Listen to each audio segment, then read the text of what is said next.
Graça e paz da parte de Deus.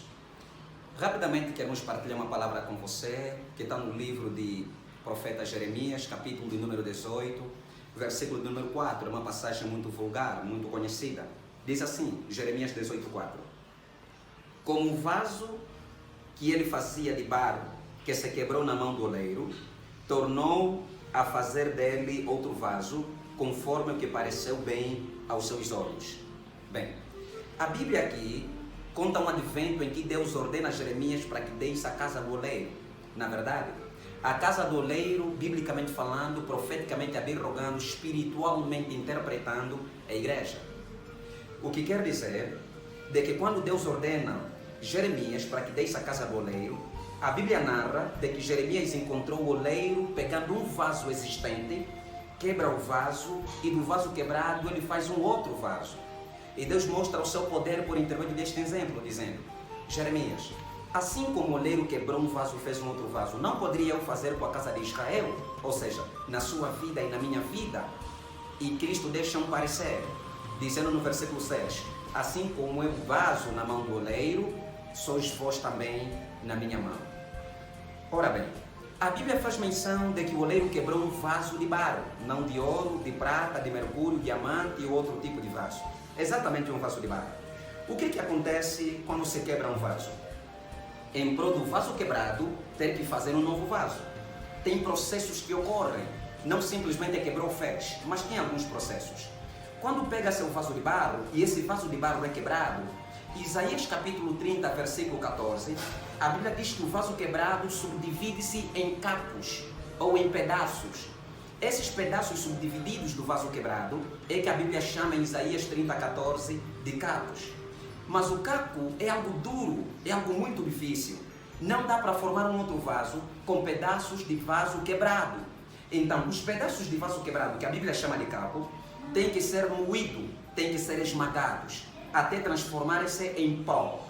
Quando transformam-se em pó, o pó em si também não possibilita a moldagem ou a formação de um novo vaso. É necessário que o pó formado seja molhado com água e transformar-se-á em barro.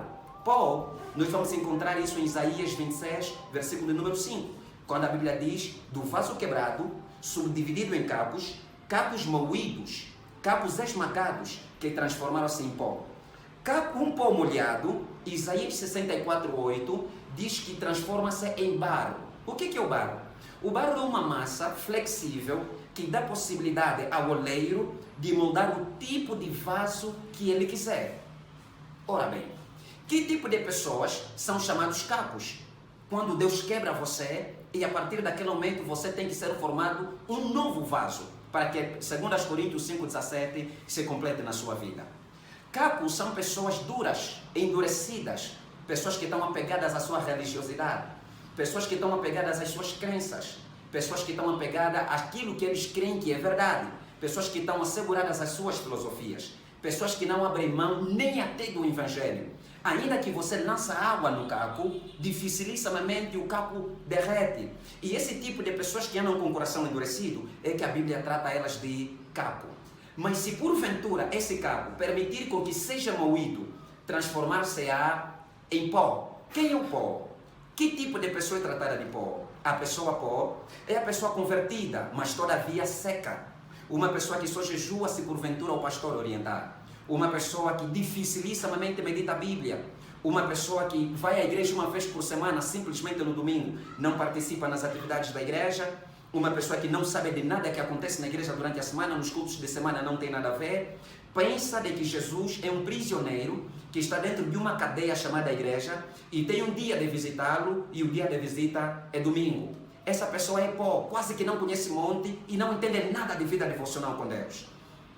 É um cristão, mas todavia é um pó. E qual é o mistério aqui? É que Deus não molda um novo vaso por intermédio de cacos ou de pedaços subdivididos de um vaso quebrado. Assim também como Deus não molda um vaso por intermédio de pó, porque pó não dá possibilidade de moldar o vaso. Mas todavia, se nós pegarmos a água e molharmos o pó, nós vamos ter na mão o barro. E esse barro, quando está na mão do oleiro, o oleiro tem a capacidade de formar um novo vaso. Que tipo de água molha a pessoa chamada pó? Ora bem, O livro de 2 Pedro, capítulo de número 3, versículo de número 5, diz assim: eles voluntariamente ignoraram isto, que pela palavra de Deus, já desde a antiguidade, existiram os céus e a terra, que foi tirada da água e no meio da água subsiste.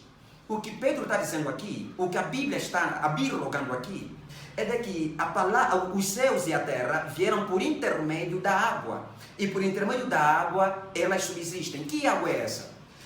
1 João capítulo número 5, versículo número 7, responde-se em si mesmo. Diz o seguinte: porque três são os que testificam no céu: o Pai, a Palavra e o Espírito Santo. E estes três são um. E três são os que testificam na terra: o Espírito Santo. Onde está o Pai no céu? Na terra é o Espírito Santo.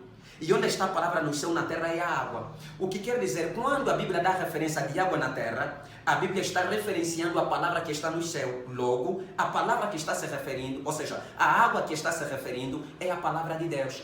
Que palavra de Deus é essa? João capítulo 14, versículo 7, Jesus diz: eu sou o caminho, a verdade e a vida. Vem me apegar na palavra verdade. Que verdade Jesus é? João 17, o próprio Cristo diz: santificai-vos na verdade, ponto e vírgula, a tua palavra é a verdade. Então, a verdade que Cristo apresenta-se ser em João 14, 7, é a palavra que ele apresenta aos discípulos em João 17. Logo, quem molda o cristão pó é a palavra. A palavra, quando vem, a Bíblia diz que o Espírito nos convence do pecado, do juízo e da justiça. A palavra, quando vem a nós, quando a palavra nos é pregada, o nosso coração é compungido. Quando a palavra nos é pregada, nós entendemos a nossa pequenez, entendemos a nossa fraqueza, entendemos o quão caóticos somos, entendemos que não podemos nada e não somos nada fora do Evangelho do Pai de Cristo Jesus. E quando nós conseguimos perceber que para além de Cristo nós não somos nada, o que é que vai acontecer? Nós vamos nos render na totalidade a Deus e dizendo: seja feita a sua vontade, ó Deus. Quando nós começamos a nos entregar, seja feita a sua vontade, nós matamos as nossas crenças, desapegamos-nos da nossa religiosidade, desapegamos-nos das nossas crenças, abandonamos aquilo que nós achamos que é a nossa cultura, aquilo que é o nosso prazer, aquilo que é a nossa vontade. Por quê? Porque a palavra vem, amoleceu-nos, moldou-nos, tornamos barro e nos entregamos: seja feita a tua vontade, ó Deus. Quando essa palavra sai da nossa boca, exatamente com a intenção do nosso coração, acompanhada com a palavra, seja feita a tua vontade, ó Deus, Deus nos recebe com braço e coração aberto.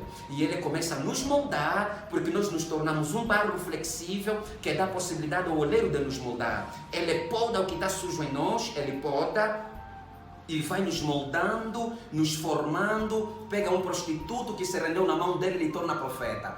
Pega uma mulher que tirou 7, 10 gravidezes e lhe torna uma profetisa. Pega uma feiticeira e lhe torna esposa de pastor. Pega um feiticeiro e lhe torna pregador da palavra. Por que você está se tornando esse vaso? Por causa da rendição que você teve diante do Evangelho que até foi pregado. Eu quero lhe convidar a se render no Evangelho de Cristo Jesus, porque esse Evangelho tem poder de ter que fazer você ser um barro na mão do oleiro, e Cristo vai tornar você um barro, ou seja, um vaso que você nunca ainda foi. Seja um vaso na mão do oleiro, seja um barro na mão do oleiro, seja um barro na mão daquele que quer formar você um vaso que você nunca sonhou ser.